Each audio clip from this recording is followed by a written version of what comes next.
अस्सलाम वालेकुम and welcome back. तो आज की क्लास में हम फिर से टेबल पर डिस्कस करने लगे हैं और टेबल्स में हमारे थोड़े बहुत डिस्कशन के काबिल चीज़ें रह गई थी, तो हम उनको डिस्कस कर लेते हैं, फिर हम आगे बढ़ेंगे। सबसे पहले जी, अगर हमने इसमें खुद से अगर टेबल ड्रॉ करना हो तो हम यहाँ पे आएंगे और हमारे पास एक ये मार्कर या पेन आपको मिल जाएगा। आप इसको यूज़ करते हुए अपना टेबल ड्रॉ कर सकते हैं। जैसे कि मुझे ये मैं इसके कॉलम बना रहा हूँ, और अगर मुझे इसी तरह इसकी रोज़ बनानी है तो मैं वो भी बना लूँगा। अब मैं इसकी रोज़ बना लेता हूँ। जैसे कि ये जी, हमने इसकी रोज़ बना ली। तो इस तरह आप ना अपनी मर्ज़ी से टेबल ना आप ड्रॉ कर सकते हैं। नेक्स्ट इसमें हमारे पास एक थर्ड पे ये कमांड आ रही है टेबल्स में, एक्सेल स्प्रेडशीट। अगर आप चाहते हैं कि आप एमएस वर्ड में रहते हुए अगर आप एक्सेल की स्प्रेडशीट को पे काम करना चाह रहे हैं, आप चाहते हैं कि ये वर्ड के अंदर आपकी एक्सेल की शीट ओपन हो जाए, तो उसके लिए आप सिंपली एक्सेल स्प्रेडशीट पे क्लिक करें। आपके पास एक स्प्रेडशीट ओपन हो जाएगी एमएस एक्सेल की। अब इसके अंदर आप अपना डाटा टाइप कर सकते हैं। जैसे कि मैं यहाँ पे सीरियल नंबर लिख लेता हूँ, और नेक्स्ट टाइम में नेम लिख लेता हूँ सेल में, और नेक्स्ट सेल में मैं इधर अपना रोल नंबर लिख लेता हूँ, या कुछ भी आप अपनी रिक्वायरमेंट के हिसाब से लिख लें। टैब प्रेस किया, यहाँ पे मार्क्स लिख लें, और आप अगेन सीरियल नंबर दे दें 1 2, जो भी आप अपनी रिक्वायरमेंट के हिसाब से देख लें। अब जैसे ही हमने इसके ऊपर डाटा टाइप कर लिया, जैसे ही हम इस स्प्रेडशीट के बाहर हम डबल क्लिक करेंगे ना, तो हमारी जो हमने जो टाइप किया होगा या जो डाटा हमने उस पर स्प्रेडशीट में एंटर किया होगा वो हमारा एमएस वर्ड के ऊपर प्रिंट होके आ जाएगा। तो इस तरह हम एमएस वर्ड के अंदर एक्सेल को बिना ओपन किए एक्सेल की स्प्रेडशीट को यूज़ कर सकते हैं। नेक्स्ट इसमें हमारे पास क्विक टेबल्स की कमांड पड़ी है। क्विक टेबल्स हमें बने बनाए कुछ टेबल्स मिल जाते हैं, या जैसे कि ये मंथ का हो गया, कैलेंडर्स, और इसी तरह हमारे पास डिफरेंट तरह के बने बनाए हमें टेबल्स मिल जाते हैं, जिन्हें हम एज अ टेम्पलेट यूज़ कर सकते हैं, या इसमें हम चेंजिंग वगैरह करके इसको यूटिलाइज कर सकते हैं। जैसे कि ये हमारे पास एक कैलेंडर 2, ये मई का, तो इस तरह का हम इसमें कस्टमाइजेशन अपनी कर सकते हैं। अगर आपने कोई भी इसमें चेंजिंग वगैरह करनी हो, जैसे कि मुझे अपना कैलेंडर बनाना है, तो मेरे पास एक ये थीम हमें बनी बनाई मिल रही है, हम इसको भी यूटिलाइज करके अब इसको मज़ीद कस्टमाइज़ करके हम इसको इस्तेमाल में ला सकते हैं।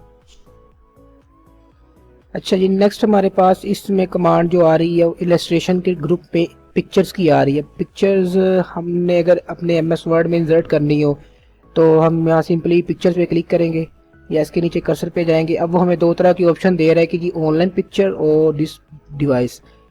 अगर आपको ऑनलाइन कोई पिक्चर चाहिए तो आप ऑनलाइन पे क्लिक करेंगे और वहाँ से आप अपनी पिक्चर को इंसर्ट कर सकते हैं।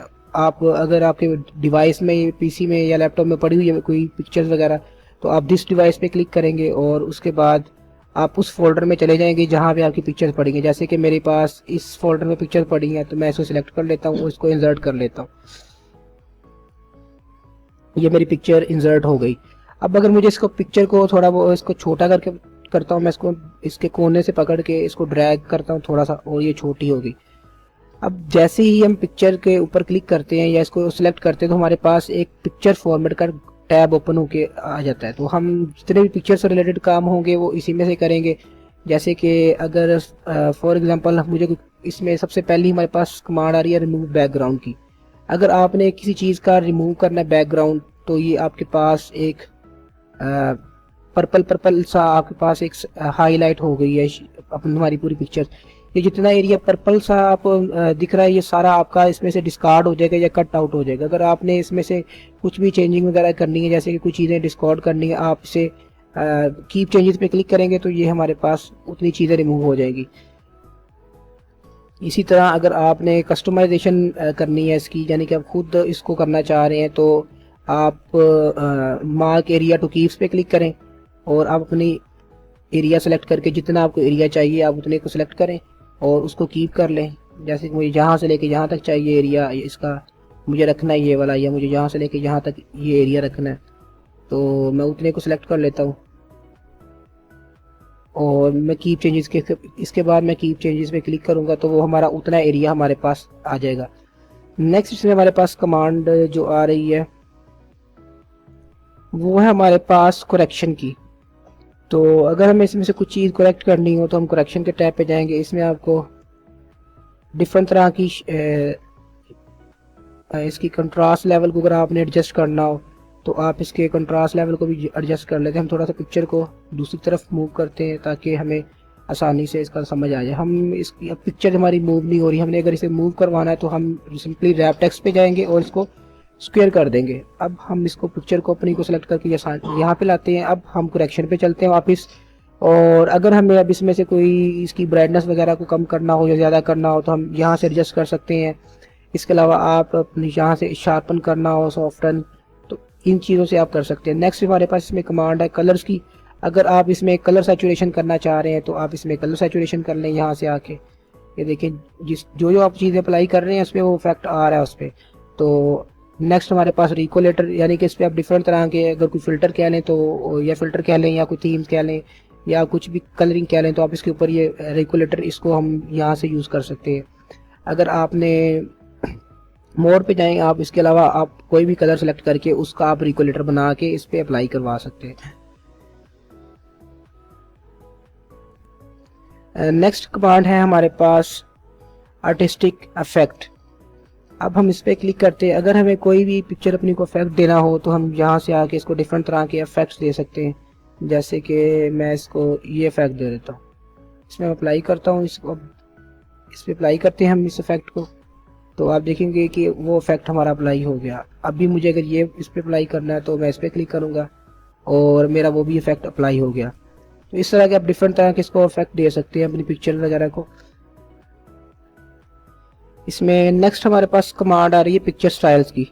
तो अगर हमें कोई पिक्चर को डिफरेंट तरह के स्टाइल देने हो, फ्रेम देना हो या कुछ भी अप्लाई करना हो इसके ऊपर, तो आप यहाँ से डिफरेंट तरह के अपने इसको स्टाइल दे सकते हैं। जैसे कि मेरे पास एक ये स्टाइल पड़ा हुआ है या एक ये स्टाइल है या ये स्टाइल है, तो इस तरह आप डिफरेंट तरह के अपनी पिक्चर को स्टाइल भी यहाँ से दे सकते हैं।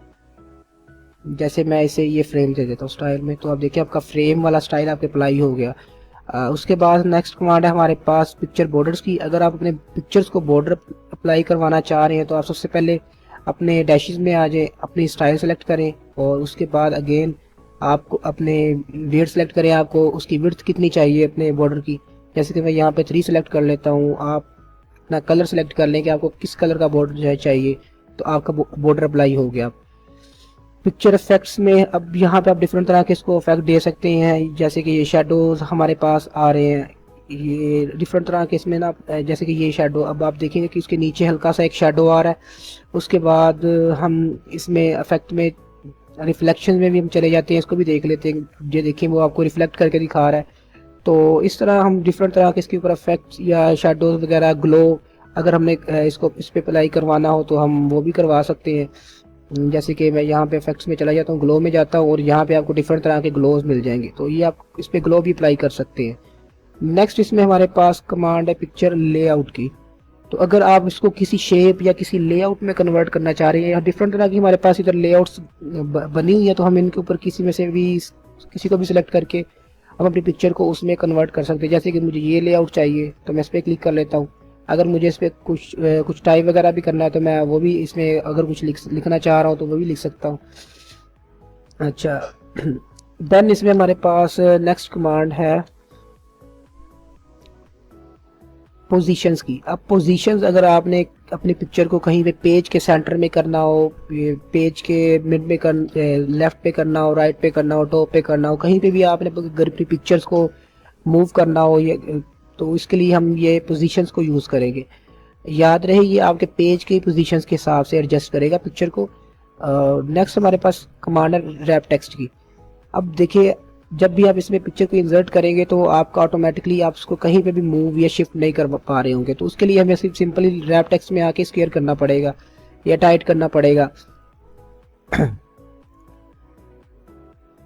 उसके बाद इसमें नेक्स्ट कमांड है हमारे पास ब्रिंग फॉरवर्ड की और सेंड बैकवर्ड की।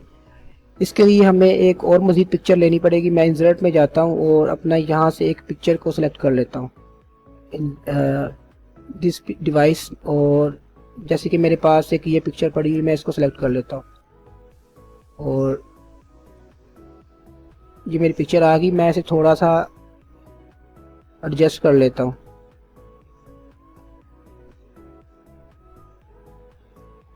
अब मेरे पास दो पिक्चर है और मैं चाहता हूँ कि जी ये वाली जो मेरी पिक्चर है ना, जो हमने जिसको रेड बॉर्डर दी है, ये मेरी पिक्चर बैक पे आ जाए, और ये मेरी जो पिक्चर जो दूसरी पिक्चर है मैंने अभी जो हमने इंसर्ट की है तो वो हमारे इसके ऊपर आ जाए। तो पहले तो हम इसको रैप टेक्स्ट से स्केयर कर लेते हैं ताकि हम इसे इजीली मूव कर पाएँ।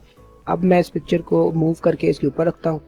अब अगर मुझे इसी पिक्चर को इसके बैक में सेंड करना है तो मैं इसको सेंड बैकवर्ड पे जाके सेंड टू बैक करूँगा, वो इसके पीछे चलेगी। आप देखेंगे कि ये पिक्चर अब आपके पीछे से ऊपर से गायब हो गई है।